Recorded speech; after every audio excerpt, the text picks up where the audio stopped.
우리의 삶은 거룩한 삶입니다. 근데 거룩한 삶이 되는 길이 있습니다. 우리에게 그냥 거룩해지는 것이 아닙니다. 왜 거룩해져야 되는 것인가? 성경은 아버지가 거룩하시니 너희도 거룩할지니라. 하나님의 능력이 우리 안에 전달되어 오지를 않습니다. 끊어져 버렸습니다. 여전히 하나님과 나 사이에 죄가 있기 때문에, 막힘이 있기 때문에 그 죄가, 그 막힘이 우리로 의심하게 하였고, 우리로 믿지 않게 하였고, 우리로 구하지 않게 하였습니다. 그래서 하나님은 능력 많으신 분이요, 하나님은 전능하신 분인데 그 전능하신 하나님의 역사가 우리 안에 이루어지지가 않습니다. 내가 믿기는 믿는데 똑같은 삶을 삽니다. 내가 믿기는 믿는데, 구하기는 구하는데 내가 달라진 삶이 내게 없습니다. 하나님께서 아버지의 거룩하심과 같이 너희도 거룩할지니라. 그것을 신약성경에서는 아버지의 온전하심과 같이 너희도 온전할지니라 말씀하고 있습니다. 아버지와 나 사이에 이게 틈이 있지 않다는 얘기입니다. 하나라는 이야기입니다. 그래서 예수님은 이 땅에 오셔서 나는 아버지의 일을 한다고요, 내가 자의적으로 일하는 것이 아니라 아버지께서 원하시고 아버지께서 보내신 그 뜻을 이룬다고 예수님은 우리에게 말씀하셨습니다. 이번 30일 특별 새벽 기도회는 목적 있는 새벽 기도회입니다. 어떤 목적이 있을까요? 하나님께서 이 새벽 기도회를 통해서, 이 특별 새벽 기도회를 통해서 나를 보내신다. 나를 보내시기를 원하는 것이 있다. 내가 가야 할 곳을 하나님 보게 하신다. 오늘 그 은혜가 이루어지기를 바랍니다. 그래서 목적을 갖고 새벽 기도하는 겁니다. 오늘 말씀을 들음으로 말미암아, 나로 기도하게 하심으로 말미암아, 은혜 받게 하심으로 말미암아 하나님께서 이루시는 그 목적이 이루어지는, 하나님께 영광 돌리는 은혜가 주어지기를 바랍니다. 하나님이 영광을 받으신다. 나를 통해서 하나님께서 내가 신방하고, 내가 설교하고, 내가 교인들과 함께 지내고, 내가 성도들 가르침을 통해서 하나님이 영광 받으시기를 원합니다. 그 영광 받으시는 게 뭐라고요? 우리에게는 기쁨으로 나타납니다. 하나님이 영광 받으실 때 내 삶에는 기쁨이 있습니다. 내 삶에는 감사가 있습니다. 우리 가운데 하나님이 영광 받으시는 그 삶으로 빚어지는 은혜, 그 거룩함의 역사가 우리 가운데 있기를 바랍니다.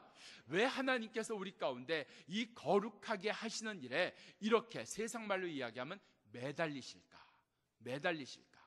10절 말씀입니다. 본문 10절 한번 띄워주세요. 오늘 10절에 있는 말씀 보면 이런 말씀이 나옵니다. 시작. 저희는 잠시 자기의 뜻대로, 오직 하나님은 우리의 유익을 위하여. 유익이 뭐예요? 우리가 거룩하게 되는 게 하나님께서 우리에게 준 유익함이라 그랬습니다. 그래서 우리 가운데 이번 새벽 기도에는 목적이 있다. 이 거룩함을 통해서 하나님께서 우리를 보내시는 자리에 가는 그 역사가 이루어지기를 바랍니다. 9절. 왜 우리를 거룩해 하시는가? 9절 말씀 시작. 또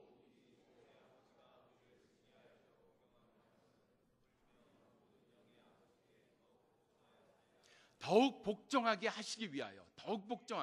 거룩이라는 단계에 들어가게 되면, 우리 가운데 거룩이 이루어지면 우리에게 유익함이 주어지는 것, 그리고 또 하나는 더욱 복종하게 되는 역사가 일어나는 것. 복종은 무엇을 얘기를 할까요? 우리 가운데 너희의 순종은 제사보다 낫다 그랬습니다. 이 순종을 이루는데 더욱 순종하게 되는 역사, 그래서 우리 가운데 유익함을 주시는 것과 더욱 순종하게 하시는 이 목적이 우리 가운데 이루어지기를 바랍니다. 이러한 목적이 어떻게 이루어지는가? 이러한 거룩이 어떻게 이루어지는가? 출애굽기 22장 31절에 보면 너희는 내게 거룩한 사람이 될지니라 말씀하고 있습니다. 하나님께서 우리를 향해서 너는 내게 거룩한 사람이 될지니라. 조목사, 너는 내게 거룩한 사람이 될지니라. 하나님이 저보고 너는 내게 목사가 될, 그런 얘기 안 하셨어요. 거룩한 사람이 되라 그랬어요. 하나님께서 나를 향해 너는 거룩한 사람이 될지니라. 레위기 20장 8절에는 나는, 나 여호와는 너희를 거룩하게 하는 자니라. 하나님께서 우리를 거룩하게 하신다 그랬어요. 너희는 나에게 거룩한 자가 될지니라. 나는 너희를 거룩하게 하는 자니라. 하나님께서 우리를 거룩하게 하시기를 원해요. 왜요? 이 거룩하게 될 때 오늘 9절과 10절 말씀, 더욱 복종하게 되는 역사, 그리고 우리 가운데 유익함을 얻게 되는 역사, 그 일을 위해서 우리를 거룩하게 하시는 하나님이신 줄 믿습니다. 오늘 거룩하게 하나님께서 만드시는 일들이 오늘 본문에 나오는 이야기입니다. 먼저 하나님께서 5절부터 10절 말씀 가운데 우리를 거룩하게 하시는 것, 징계입니다. 하나님께서 징계하심으로 말미암아 우리를 거룩하게 하신다 그랬어요. 제가 어제 특별한 설교에 대한 코멘트를 하나 들었어요. 3부 예배를 들으신 분 같은데 그분이 그래요. 오늘 설교 목소리가 작아서 은혜 받았다 그러더라고요. 목소리가 작은 것도 은혜의 대상이 되는가 봐요. 그랬더니 옆에 있던 우리 아들이 한마디 얘기합니다. 아빠는 목소리가 너무 시끄러워. 너무 크다는 얘기죠. 하나님께서 우리의 강함을 쓰시는 것보다 우리의 약함을 쓰시는 하나님이십니다. 바울이 그것을 뒤늦게 깨닫습니다. 나의 약함, 내가 강해지는 것이 아니라 내 안에 계신 그리스도가 강하신 분임이 드러나는 은혜. 언제 드러난다고요? 나의 약함 가운데 드러난다고요. 오늘 우리 가운데 징계를 통해서 우리를 거룩하게 하시는, 징계를 통해서 더욱 복종하게 하시는, 징계를 통해서 유익하게 하시는 이 은혜가 우리 가운데 깨달아지기를 바랍니다. 그래서 목적 있는 새벽 기도에 오늘 또 하나의 주제는 징계는 목적이 있더라. 그냥 징계를 하시는 것이 아니라 목적이 있더라. 우리를 거룩하게 하시기 위해서, 우리에게 유익함을 주시기 위해서, 더욱 복종하게 하시기 위하여 우리 가운데 징계가 있더라. 그래서 이 징계 앞에 첫째, 부끄러워하지 않는 자 되기를 바랍니다. 내가 징계를 받았습니다. 하나님이 나를 징계하셨습니다. 이것이 우리 가운데 고백이 되고 이 분명한 징계 때문에 내 삶이 변했습니다. 이 은혜까지 깨달아지기를 바랍니다. 징계는 목적이 있다. 그래서 부끄러워할 일이 아니라, 오늘 말씀은 낙심할 일이 아니다. 두려워할 일이 아니다. 죽을 일이 아니다. 오늘 징계를 받을 때 죽을 것 같고 망한 것 같고 아픈 것 같고 부끄러운 것 같지만 아니다. 하나님이 다시 쓰시기 위하여, 아멘.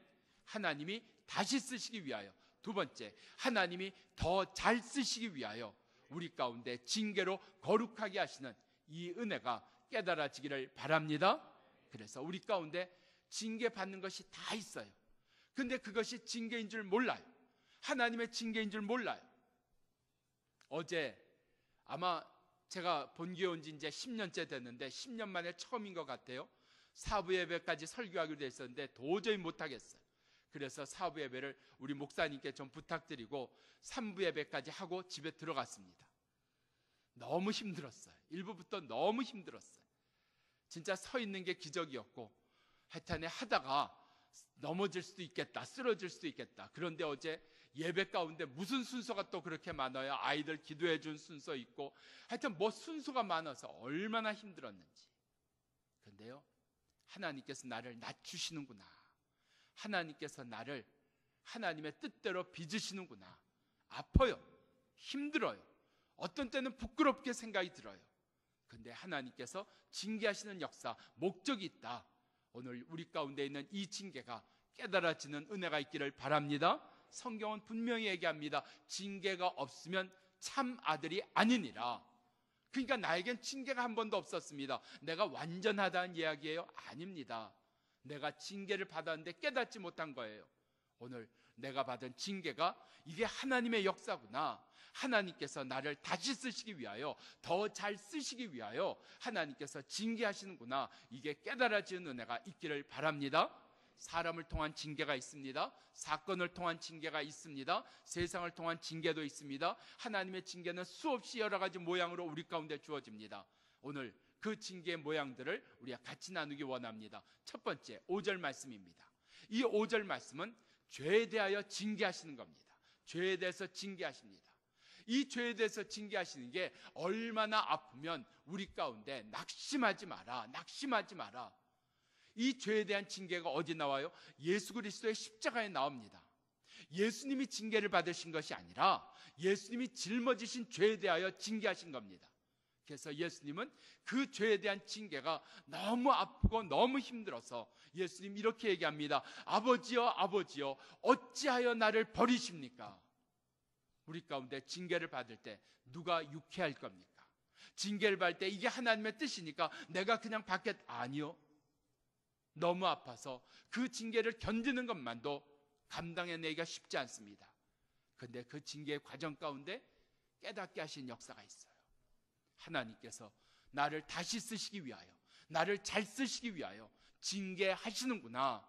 오늘 그 하나님의 은혜가 깨달아지기를 바랍니다.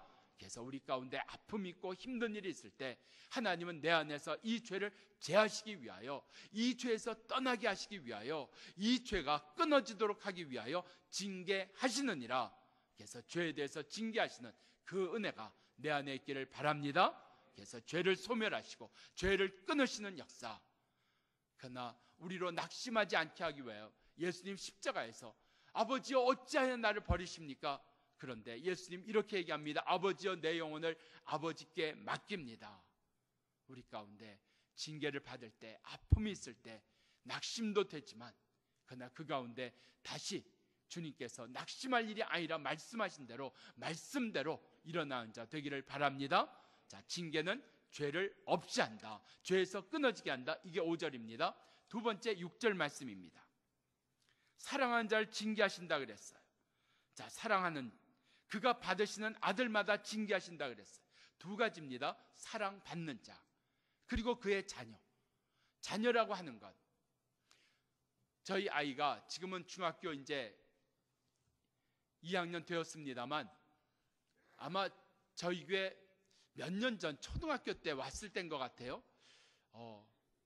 저한테 그런 질문, 엄마한테인가 그런 질문을 했어요. 우리 교회에서 제일 높은 사람이 아버지지? 저희 아들이 그렇게 물었어요. 아니야, 교회에서 제일 높은 사람 하나님인 거 아는데 그래도 교회에서 제일 높은 사람이 목사님이잖아. 동의를 안 하세요?